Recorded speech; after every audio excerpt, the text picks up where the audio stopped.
Possessive apostrophe s and s apostrophe.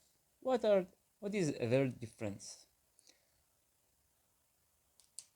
Actually, apostrophe s is usually for singular noun and s apostrophe is for plural nouns. For example, here, James' car broke. This apostrophe s is for James. It shows this car belongs to Jane.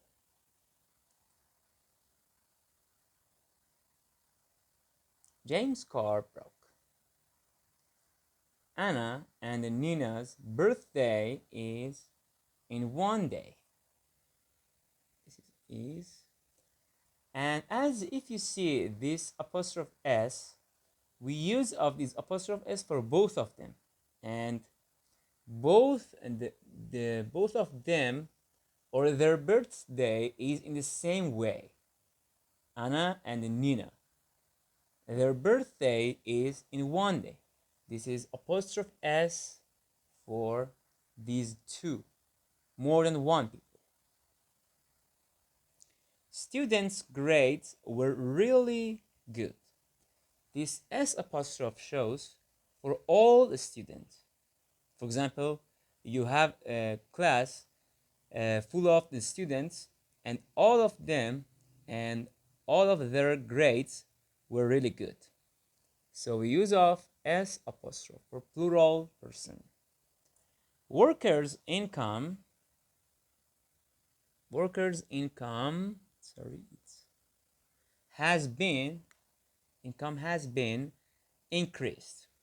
Workers, this is for all of the workers. Income has been increased. My friend's daughter was ill 2 days ago. Friends, and this is apostrophe s for singular person, my friend, as here. 2 days ago.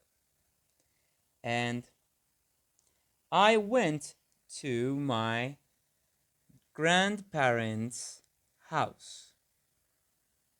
As you can see, grandparents' house for the father, maternal, and for maternal and paternal grandparents, for both of them. And this is plural s apostrophe, and house here belongs to the maternal and paternal grandparents.